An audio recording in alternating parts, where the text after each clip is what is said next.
देख लीजिए बहन जी, मेरे पास तो धन के लिए बस मेरी बेटी ही है। अकेली माँ हूँ।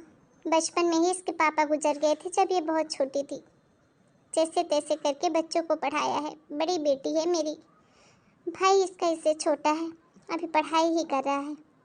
मेरे पास दान दहेज तो कुछ भी नहीं है, लेकिन हाँ, मैंने बेटी को पढ़ा लिखा के काबिल जरूर बनाया है। अरे कैसी बात कर रही हैं बहन जी? अरे दान दहेज तौबा तौबा, हमें नहीं चाहिए। अरे भगवान का दिया सब कुछ तो है हमारे पास। अरे मेरा बेटा इंजीनियर है, इंजीनियर लाखों कमाता है महीने के। हमें तो बस समझदार बहू चाहिए, पढ़ी लिखी। बिल्कुल बहन जी, फिर इस चीज़ में तो आपको मेरी बेटी की तरफ से कभी शिकायत नहीं आएगी। और मेरी बेटी जॉब भी करती है, तो आप मुझे बता दीजिए कि शादी के बाद आप जॉब करने देंगी बहू को या नहीं? क्योंकि मेरी बेटी की सिर्फ शादी की एक ही शर्त है कि शादी के बाद वो अपनी नौकरी नहीं छोड़ेगी। वो क्या है ना, हमेशा से आत्मनिर्भर रही है, तो उसका मानना है कि मैं अपने खर्चों के लिए किसी के सामने हाथ नहीं फैलाऊंगी। बस इतनी सी बात है। अरे नहीं नहीं बहन जी, कैसी बातें कर रही हैं आप? अरे मैं भला क्यों नौकरी छुड़वाने लगी? अरे बच्चों की जिंदगी वो जैसे चाहे जिए, हमें तो अपने काम से मतलब है? और दूसरी रही बात जॉब की, वैसे तो मेरा बेटा लाखों का कमाता है महीने में, किसी चीज़ की कोई कमी नहीं है हमारे घर में। लेकिन फिर भी आज की महंगाई में जितना कमाओ उतना कम है। और बच्चों के हाथ में पैसे रहेंगे तो और अच्छे से अपनी ज़िंदगी जिएंगे। हाँ हाँ बहन जी, आप बिल्कुल चिंता मत कीजिए। हमारे घर में आपकी बेटी को किसी तरीके की कोई रोक टोक नहीं होगी। जी भाई साहब। अरे मेरी बेटी ने अपने पापा का प्यार कभी नहीं देखा, लेकिन बस भगवान की दया से उसे ससुराल में उसे माँ और बाप दोनों का प्यार मिलेगा। आप सबका बहुत बहुत शुक्रिया हमारी बेटी को अपने घर की बहू बनाने के लिए। अच्छा बहन जी, चलते हैं फिर। अरे बहू कहाँ मर गई? रात के 8 बज गए हैं। खाना देगी भी कि नहीं? बना ही रही हूँ माँ जी। तेरा तो रोज का नाटक है। भिखारन कहीं की, ना तो 1 रुपया दहेज लेकर आई, ऊपर से महारानी के नखरे तो देखो। एक टाइम पे ना खाना मिलता, ना नाश्ता मिलता, ना चाय मिलता। जाने कौन सी नौकरी करने जाती है। अरे तेरे 20,000 रुपये में क्या हो जाता है मेरे घर का? इतना तो मुझे नौकरों चाकरों को देना पड़ता है। और ये है मैडम कि नौकरी ही नहीं छोड़ना चाहती। अरे मेरा बेटा इतना कमाता है, क्या जरूरत है तुझे नौकरी करने की? लेकिन नहीं, यहाँ कोई सुनने वाला ही नहीं है। परेशान हो गई हूँ मैं इस औरत से। पिंकी, एक गिलास पानी लाना तो। जी अभी लाई। क्या हुआ माँ, क्यों बीपी बढ़ा रहे हो इतने गुस्से में? अरे बीपी से तो अच्छा है हार्ट अटैक ही आ जाए। चले जाऊं तो इस जीवन को संतोष मिले। अरे माँ, क्या उल्टा सीधा बक रहे हो? ऐसा भी क्या हो गया जो इतनी गुस्सा हो? जाके पूछ अपनी बीवी से, वही बताएगी। ठीक है, बीबी से भी पूछ लूंगा, पर अभी तो आप बता दो। देख रहा है 8 बज गए हैं, महारानी का अभी तक खाना नहीं बना है। अरे हमको रात की दवाइयाँ भी लेनी पड़ती हैं। और एक तेरे बापूजी, उनको तो कुछ फर्क ही नहीं पड़ता, कुछ बोलते ही नहीं है। बस मैं ही बुरी बनती हूँ। अब तू ही बता, इस उम्र में क्या हम 12 बजे खाना खाएं? पर माँ, इसमें पिंकी की क्या गलती है? अरे 7:30 बजे तो घर ही पहुंचती है ऑफिस से। अब आधे घंटे में तो खाना तैयार नहीं कर सकती ना, बना ही रही होगी। हाँ हाँ, मैं ही बुरी हूँ, सब मुझे ही बोलो। किसी की कोई गलती नहीं है, सारी गलती तो मेरी ही है जो ऐसी बहू लेकर आई हूँ। अरे 7:30 बजे आती है तो क्यों करती है नौकरी, छोड़ क्यों नहीं देती?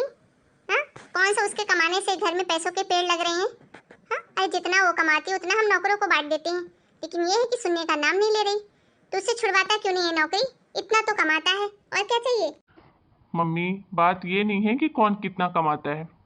आप जब शादी के लिए बात करने गए थे, तब पिंकी की माँ ने आपसे साफ साफ कहा था ना कि पिंकी शादी के बाद नौकरी नहीं छोड़ेगी, और आपने शादी के लिए हाँ किया था। अगर आपको अपनी बहू से नौकरी नहीं करवाना था तो आप तभी मना कर देते। अब मैं उसको कैसे बोल दूँ कि नौकरी मत कर, जबकि आपने खुद ही कहा था कि मैं नहीं रोकूंगा नौकरी से। तू तो जोरू का गुलाम ही बन गया है, जो वो बोलेगी वही तू करेगा। इस घर में तो मेरी कोई सुनता ही नहीं है। अरे मम्मी, कहाँ की बात कहाँ ले जा रहे हो? टिपिकल मदर जैसी बातें मत किया करो। मैं कोई छोटा बच्चा नहीं हूँ, गुलाम बन गया है, ये बन गया, वो बन गया है। जो सही है मैं वही बोल रहा हूँ। अब आपको सही बात कड़वी लगती है तो मैं क्या करूँ? ये देखो मनहूस को, इसको तो शांति मिल गई होगी कि मेरा बेटा मुझे कैसे जवाब दे रहा है। मम्मी जी आप ऐसा क्यों बोल रहे हैं? मैंने किया क्या है? हो, महारानी को तो देखो कैसी भोली बन रही है, जैसे कुछ किया ही नहीं हो, कुछ पता ही नहीं हो। मम्मी जी मैं अपनी तरफ से पूरी कोशिश करती हूँ कि जितना जल्दी मैं ऑफिस से घर पहुँच सकूँ, लेकिन अब आधे से पौन घंटे तो घर आने में टाइम लग ही जाता है। मैं क्या करूँ? हाँ मम्मी, अब क्या कर सकते हैं, आप ही बताओ। अगर आप लोग बुरा ना माने तो मैं एक सजेशन दूं क्या, जिससे माँ जी को रोज टाइम पे भी खाना मिल जाएगा और रोज रोज का ये झगड़ा भी बंद हो जाएगा। हाँ पिंकी बोलो। मैं ये कह रही थी माँ जी कि क्या हम घर में एक खाने वाली बाई नहीं लगा सकते क्या? अच्छा सा शेफ देख सकते हैं, बाई के हाथ का अगर आपको नहीं खाना है तो, जो आपको आपके मन के हिसाब से टाइम पे खाना भी बना के दे देगी और आपको कोई परेशानी भी नहीं होगी। हे भगवान, अरे इसीलिए तुझे शादी करके लाई थी कि बाइयों का हाथ का, नौकरों के हाथ का खाना खाना पड़े। अरे बहू होती किस लिए है? क्यों बहू को लाते हैं? क्या बहू 2 रोटी भी बना के नहीं दे सकती सास ससुर को? नहीं माँ जी आप मुझे गलत समझ रही हैं। आपको टाइम पे खाना मिल जाए मैं सिर्फ इसलिए कह रही हूँ, बाकी मुझे खाना बनाने में कोई प्रॉब्लम नहीं है। मैं जैसे ही घर ऑफिस से घर आती हूँ तो खाना तो बनाती ही हूँ, बस थोड़ा लेट हो जाता है, बस इसीलिए बोल रही थी। हाँ माँ, पिंकी बिल्कुल सही कह रही है। देखो दोनों ऑप्शन है आपके पास। अगर आपको अपनी बहू के हाथ का खाना है तो थोड़ा लेट खाइए, और अगर आपको टाइम पे खाना खाना है तो आप सेफ लगा लीजिए। किस चीज़ की कमी है आपको? क्यों अपना मन दुखाती हैं टिपिकल सासों की जैसे? मेरी फूटी किस्मत, ये कैसी मनहूस घड़ी में इसको घर ब्याह कर लाई। ना 1 रुपया दहेज मिला, ना कोई मान सम्मान, ना कोई ढंग का खानदान, और ऊपर से 2 रोटी भी नहीं बना के दे रही है। बस मम्मी, बहुत बोल लिया आपने। अरे कुछ भी अनाप शनाप बोलते रहते हो। हाँ, जो सही है वही कह रहा हूँ। आपको हर चीज़ में प्रॉब्लम है, या यूँ कहो कि आप प्रॉब्लम बताना ही चाहते हो। आपको कब से समझा रहा हूँ मम्मी ऐसा कर लो, मम्मी वैसा कर लो, लेकिन आप हो कि मानने के लिए तैयार ही नहीं हो, बस जिद पे अड़े हो। तो फिर क्या करें? आप देख लो आपको क्या करना है। आपके पास दोनों ऑप्शन है, और जो भी हो हमें बता देना आप। अरे माँ के कहने पे चले तो पति पत्नी का रिश्ता खराब होता है, और अगर सही गलत की बात करें तो माँ नहीं समझती है। अरे एक इंसान ऑफिस से काम धंधा करके शाम को थका हारा घर आता है कि 2 पल सुकून के जी, आते ही महाभारत शुरू। देख लीजिए आपको क्या करना है। जा रहा हूँ मैं अपने कमरे में, वहीं बैठता हूँ। ये आप लोगों के पास तो बैठना भी बेकार है। चलो पिंकी। हे हे भगवान, क्या किस्मत है मेरी। अरे बहू तो बहू, अब बेटा भी मुझे पलट के जवाब देने लग गया। जरूर इस बहू ने ही पट्टी पढ़ाया होगा, मेरे खिलाफ भड़काया होगा। और एक इसके पापा हैं जो मेरी एक बात तक नहीं सुनते, कुछ बोलते ही नहीं है, और सबको लगता है कि मैं ही बुरी हूँ। हेलो दोस्तों, तो आप लोगों को हमारी आज की स्टोरी कैसी लगी हमें कमेंट करके जरूर बताइए।